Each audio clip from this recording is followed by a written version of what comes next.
안녕하세요. 탈모회사 모리온 이상호 원장입니다. 탈모를 해결하는 방법은 여러 가지가 있습니다. 크게 보면 두 가지인데요. 수술적 해결이 있고 비수술적 해결이 있습니다. 또 비수술적 해결에는 단순하게 약만 먹는 거, 그냥 적극적으로 병원에서 이런저런 주사를 맞는 거 여러 가지가 있겠죠. 거기에 대해서 오늘은 정수리 탈모, 일반적으로 우리 탈모는 정수리 탈모를 많이 얘기하는데, 기본적으로 수술은 헤어라인, 앞머리 이마 라인이 너무 높다, 이마 라인이 고르지 않아서 이쁘지 않다, 어쨌거나 헤어라인은 남자든 여자든 근본 치료는 무조건 모발 이식이라는 점을 분명히 말씀드립니다. 헤어라인은 이런 약을 먹거나 병원에서 이런저런 비싼 치료를 하거나 이렇게 해도 개선이 되기는 되는데 잔머리 정도 나오고 이 정도지, 헤어라인 완전히 빼곡히 기존에 두껍던 머리카락처럼 이런 머리가 새로 나서 덮여가지고 약이랑 이런 치료를 안 해도 계속 유지가 되는 이런 건 없습니다. 그렇기 때문에 헤어라인에 대한 근본 고민의 해결책은 남자든 여자든 무조건 모발 이식이 치료보다는 훨씬 시간과 비용이 적게 들고 효과도 확실하다는 점 말씀드리고요. 정수리인 경우에는 정수리 모발의 밀도가 정상이 100이면 자기가 50도 안 될 때, 정확하게 말하면 40%도 안 될 때 모발 이식하는 게 의미가 있어요. 약간 약한데 모발 이식에 하면 많은 돈을 쓰는데도 불구하고 수술 전후의 차이를 잘 못 느낍니다. 그러니까 정수리는 정말 많이 나쁠 때 하는 게 의미가 있다는 거죠. 그러면 수술할 정도는 아닌데 정수리가 너무 많이 비어 보이고 많이 가늘어진 거, 여기에 대해서 어떻게 해결할지를 비수술적 방법을 통해서 설명을 드리고자 합니다. 먼저 정수리 탈모의 원인을 알아야지 우리가 치료를 하든지 말든지 하겠죠. 원인을 일단 제거하고, 제거할 수 없는 요인은 어쩔 수 없으니까 다른 방법으로 커버를 하고 이래야 되는데, 정수리 탈모의 원인을 봤을 때는 제일 큰 게 일단은 뭐니 해도 유전입니다. 모계유전, 부계유전 다 있는데 아무래도 지금 나오는 연구는 모계유전이 좀 더 강하다. 예를 들어서 외할아버지, 외삼촌이 탈모가 많았다. 그러면 자기가 좀 더 탈모가 될 수 있는 요인이 많다고 분명히 말을 할 수가 있습니다. 그 다음에 호르몬 변화. 변화라기보다도 호르몬. 남성 호르몬은 테스토스테론인데 이게 우리 몸에서 5알파 리도테이드라는 효소를 만나면 DHT, 디하이드로 테스토스테론이라는 물질로 바뀝니다. 얘가 탈모를 조장해요. 그래서 우리가 탈모약을 먹어서 이거를 떨어뜨리는 방법을 씁니다. 또는 상대적으로 남자도 여성 호르몬이 있고 여자도 남성 호르몬이 많은데, 여성분 중에 여성 호르몬이 적든지 남자인데 여성 호르몬이 또 많든지 남성 호르몬이 더 많든지 이러면 우리가 탈모가 되기가 쉬운 그런 환경에 처하게 됩니다. 그래서 이제 여자분들 중에 남성 호르몬 수치가 많은 분들이 그 여성 호르몬, 우리가 피임약 개념으로 해서 자주 먹든지 이렇게 몸에 이제 장착하는 게 있거든요. 피부 밑에 심어서 한 3년 정도 쓰는 게 있는데, 그런 걸 하면 탈모에 개선이 되는 분들도 제법 있습니다. 그 다음에 스트레스는 사실은 암을 일으킬 정도로 엄청나게 우리 몸의 염증 수치를 증가합니다. 스트레스 호르몬, 콜티졸 호르몬도 엄청나게 증가시키고, 스트레스가 많으면 당연히 잠도 잘 못 자죠. 그래서 정말 스트레스를 많이 받으면 가장 흔한 탈모가 일단 원형 탈모죠. 사실 원형 탈모는 정수리, 앞머리, 뒷머리, 수염, 몸의 천모까지, 심지어 눈썹, 속눈썹까지도 생길 수 있는데, 이 원형 탈모뿐만 아니라 일반 탈모도 스트레스에 대한 영향으로 머리카락이 많이 가늘어지고 빠지는 분들도 상당히 많다는 점. 그 다음에 영양결핍. 가장 흔한 게 뭐냐? 다이어트죠.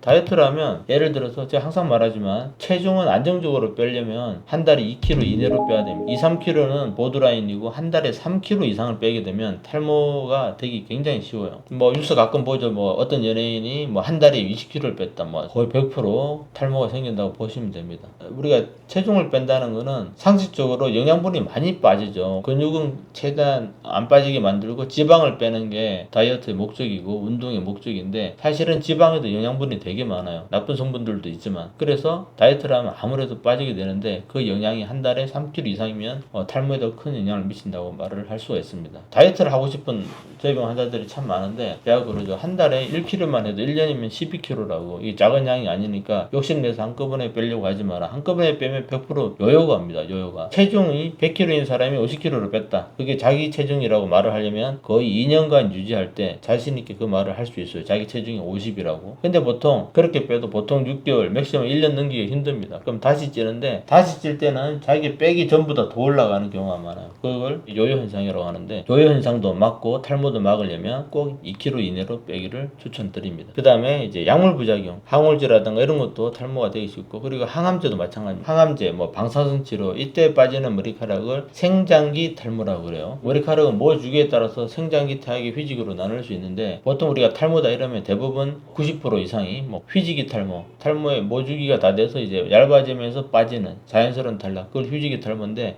근데 휴지기 모발이라고 그러는데, 그런 모발을 휴지기 탈모라는 말을 들을 때는 우리가 생장기와 휴지기 비율이 9대1 정도가 정상입니다. 그런데 10%를 넘어서 15%, 20%, 심지어 생장기와 휴지기 비율이 바뀌는 이런 경우도 가끔 있는데, 이럴 때 휴지기가 너무 많아져서 생기는 탈모를 휴지기 탈모라고 그럽니다. 그런 경우는 그 말한 스트레스라든가 영양결핍 이런 게 많이 생기면 휴지기 모발이 많아져서 휴지기 탈모가 생겨요. 그런데 지금 말하는 항암제는 생장기 탈모입니다. 항암요법 또는 방사선 치료를 하면 세포 분열이 빠른, 우리가 뭐 손톱, 발톱, 그 다음에 정손, 안소, 머리카락 이렇게 세포 분열이 빠른 세포는 영향을 굉장히 쉽게 받아요. 항암제로서 효과를 발휘하는 이유는 암세포는 분열 속도가 엄청 빠릅니다. 그래서 항암제가 암세포한테 작용을 잘하는 거죠. 근데 암세포만큼은 아니지만 분열 속도가 빠른 정손, 안소, 머리카락, 손톱 이런 거는 똑같이 영향을 많이 받기 때문에 생장기 탈모, 특히 튼튼한 빠지면 안 되는 그 굵은 머리가 빠지는 것을 우리가 약물 부작용에 의한 생장기 탈모라고 합니다. 그리고 여기 중요한 게 하나가 빠졌는데, 수면. 제가 항상 말을 하죠. 수면은 아주 중요한 게, 유전에 의한 탈모라고 해서 우리가 유전자를 바꾸는 치료를 지금 할 수 있는 시대는 아니기 때문에 그 유전자를 바꿀 수 있는 치료는 할 수가 없죠. 그래서 다른 거를 그나마 커버해서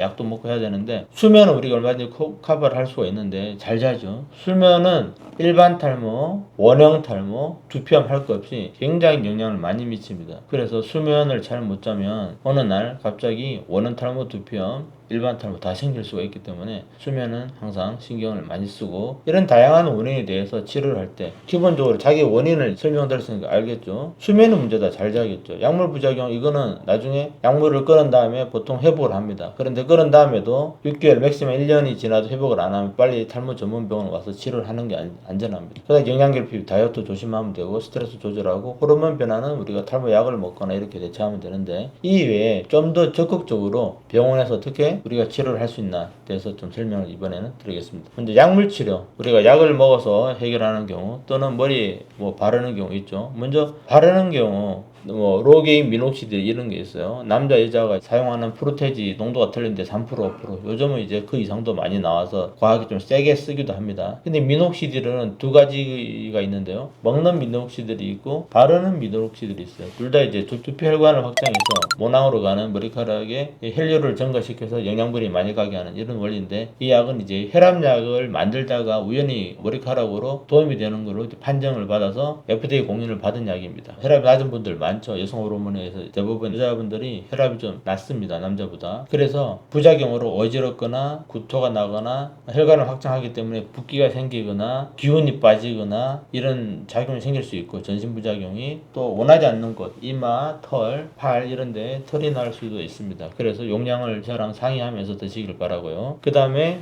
가장 흔한 우리 안티 안드로겐제 탈모약, 크게 보면 두 가지 종류가 있죠. 피나스트레이드랑 두타스트레이드. 피나스트레이드가 대표적인 양이 우리 흔히 말하는 프로페시아, 지금 우리나라의 카피약이 100종류도 넘게 있습니다. 그 다음에 두타스트레이드라고 해서 가장 오리지널 약은 아부다트라고 있습니다. 근데 요즘 엄청난 카피약이 많아서 꼭 오리지널이 좋다, 카피약이 나쁘다 이렇게 말할 수는 사실은 없습니다. 자기에게 먹어보고, 같은 성분이라도 회사마다 만드는 공정이 조금 차이가 있기 때문에 화학 구조가 미세하게 조금 틀려요. 그래서 부작용과 효과가 자기에게 맞는 게 조금씩 있을 수 있습니다. 그래서 어떤 약을 먹었는데 너무 부작용이 심해서 여유증도 생기고 고환도 아프고 이런 우울증도 생기고 이런 게 있으면 그 약을 포기할 게 아니라 다른 회사의 제품, 자기에게 맞는 탈모약을 몇 번 찾아보는 요령도 하나의 도움이 될 수 있습니다. 그 다음에 병원에서 많이 하는 게 두피 주사 치료인데, 병원에서 많이 하는 게 이제 성장인자 치료, 사이토카인 치료 이런 걸 많이 하죠. 그리고 요즘 한 1, 2년 전부터 나온 엑소즘이라고 해서 린치에 물질을 보관해서 세포 밖으로 내보내는 그런 물질이 있는데, 그 안에 이제 옛날에는 이게 쓰레기 물질인 줄 알고 큰 관심을 안 두다가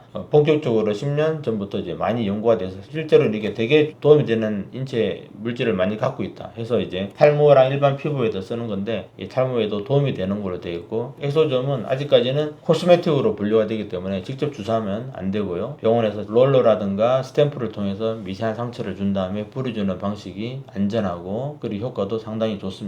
이거 이제 일주일에 한 번, 2주에 한 번 하면 되는 거고요. 그 다음에 보톡스. 보톡스 하면 우리 얼굴에 주름을 펴는 건데 여기서 말하는 보톡스가 얼굴에 주름을 펴는 보톡스랑 같은 보톡스입니다. 다른 보톡스 아니에요. 그런데 여기 왜 쓰냐? 논문에 나와 있는데 TGF-베타1이라고 해서 탈모를 조장하는, 모낭을 나쁘게 하는 성분이 있어요. 우리 원래가. 그 성분의 농도를 떨어뜨립니다. 그렇기 때문에 이걸 활용해서 보톡스를 쓰는데 우리가 보톡스가 보통 4개월에서 6개월을 가거든요. 한 번 쓰면. 그래서 이 병원에서 쓰는 거는 누적 효과를 추구하기 위해서 4개월에 6개월마다 하지 않고 3개월 이내, 보통 한 달에서 2달 사이로 조금씩 주사를 맞으면, 주사는 금방입니다. 한 1, 2분밖에 안 걸리는데 그걸로도 제법 괜찮은 효과를 누릴 수 있고 부작용도 별로 없는 게 아니라 거의 없죠.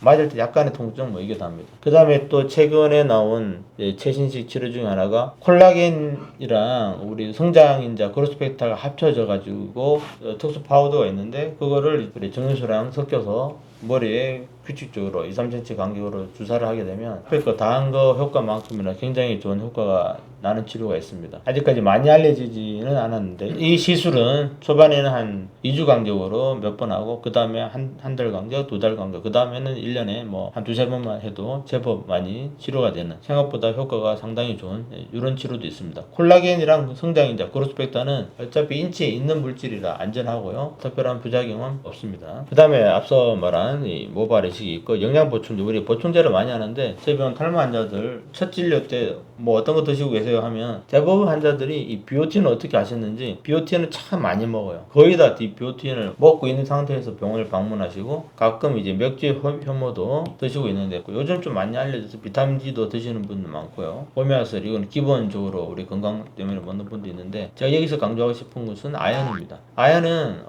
우리가 면역에 도움이 되는 국가에서 인정을 받은 물질이에요. 그 정도로 면역에도 도움이 되고 탈모를 조장하는 안드로겐, 남성 호르몬 중에 테스토스테론이 남성 호르몬인데 이게 몸에서 바뀌어서 DHT로 바뀐다고 그랬죠. 그래서 우리가 탈모약을 먹는다는 건 T가 DHT로 바뀌는 거 중간에서 끊어주는 약이 탈모약인데 이 아연이 어떤 역할을 하냐면 탈모약이랑 조금 약하지만 비슷한 역할을 합니다. 남성 호르몬은 올려주고 이 DHT는 떨어뜨려줘요. 그리고 면역도 좋게 하고 아주 아이디어라죠. 그래서 이거는 제가 거의 뭐 한 10몇 년 전부터 강조를 했는데 요즘은 제법 많이 알려져서 아연을 탈모로 건강을 위해서 먹는 분들이 많은데 우리가 검사를 해보면 아연에 결핍된 분들이 상당히 많습니다. 그래서 아연은 좀 고함량으로 먹기를 추천드리고 한 30mg 정도를 드시는 걸 추천합니다. 보통 종합 영양제는 이거에 거의 한 10분의 1, 5분의 1 정도밖에 없기 때문에 탈모가 많고 몸이 많이 피곤하신 분들은 아연 30mg짜리를 최소한 한 1년 정도는 드시는 것을 추천을 드립니다. 우리가 일반 탈모에 대해서 가장 사실은 관심이 많은 분야죠. 이 분야에 대해서 병적 탈모가 아니라 미용적인 탈모에 대해서 오늘은 좀 알아봤습니다.